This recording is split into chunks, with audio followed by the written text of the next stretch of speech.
Hey everyone, my name is John from Models by John Michael. If y'all could go ahead and subscribe to my channel, like my videos, share my videos, all that fantastic stuff, it would really help me out. The other thing you can do is follow me on Facebook. The Facebook page is the same name as Models by John Michael. Go ahead and give me a follow there. I post videos of whatever project I happen to be working on, and sometimes I post videos of other models that I might like, or dioramas and stuff like that. So I want to talk about a couple things. First thing I want to talk about is the great generosity of the model building community on Facebook. So I went ahead and I started this Tamiya, that's the P47 Thunderbolt. It's the bubble top version. I started that today, and I am missing the canopy to the kit. I have no idea where it is, so I was just going through the kit looking for some stuff, and yeah, the canopy is long gone. I did a review on this kit, I don't know, January probably, so it's been 4 months. That piece is probably in the trash, or I have no idea. So it is gone. I cannot find it. I looked everywhere for it. So I posted on Facebook and I asked somebody, hey, or just threw it out there and said, hey, does anybody have a canopy for a P47D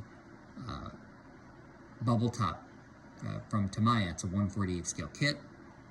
Just threw it out there, figured somebody might say something, rather than trying to go through Tamiya USA and try to obtain one that way. So guy messaged me and said, yep, I've got one. I said, how much do you want for it? He said, nothing, I will just send it to you. So I just love the modeling community on Facebook, and so that was great, and I'm very I'm excited.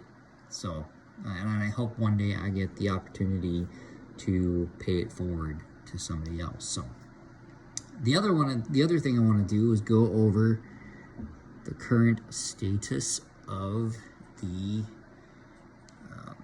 Viper. So I am still working on this.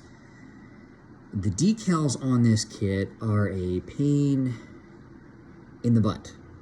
Huge pain in the butt. And I don't know if it's because the decals on this thing are old, or if it was the material that the decals were made from.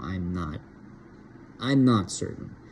But using the Solva set and the micro set on these things, or it's still an arduous task, and I'm not really enjoying the decals on this kit like at all. So, but this is how she sits at the moment.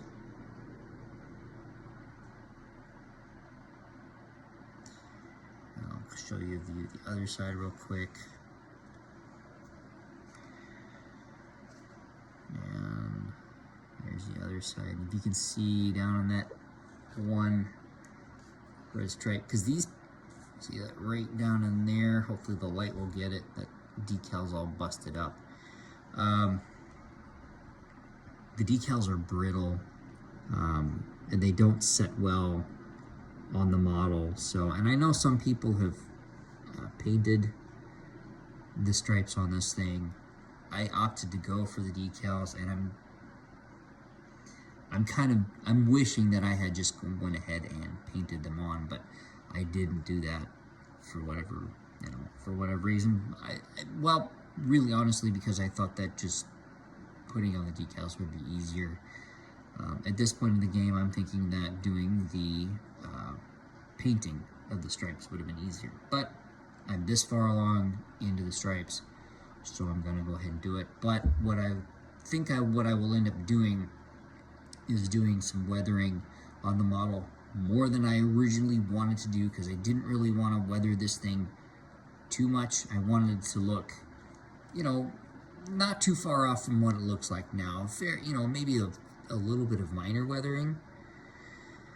But because these decals, for lack of a better term, are garbage, I'm just going to go ahead and I'm going to try and use weathering to hide any of the decal flaws for this kit. So, you know, at least in a reasonable way. So, but I think once I get her all done, so I don't have anything on the bottom yet. I think once I get her all done, at least decal wise, I mean, hopefully I'll like my end result. So anyway, that's where this thing stands. And the reason why I started the P47 kit was because putting these decals on, it is a long, arduous task. It takes forever for them to set. I mean, once I put the solder set on, I pretty much have to let it sit for about 24 hours. Or at least overnight, more like 12 hours, not really 24 hours. But I have to let it set before I can mess with it again because the decals are so brittle. I mean, they'll break at the drop of a hat. So, although I did find that putting them in hot water, not warm water, but putting them in hot water makes the decals a lot more malleable. So there is that little trick. So if you ever encounter decals that are old and brittle, that kind of thing, hot water will do the trick. I mean, I have a small bowl of water. This is usually what I use for my decals. It's not very big. I usually put it in there in the microwave with the water in it for about, I don't know, 15 seconds. I probably could have gotten away with 10, but 15 it worked, and it makes the decals a lot more easy to work with. So anyway, guys, that's all I got for y'all today. So you guys take care. I will talk to you later. Happy modeling.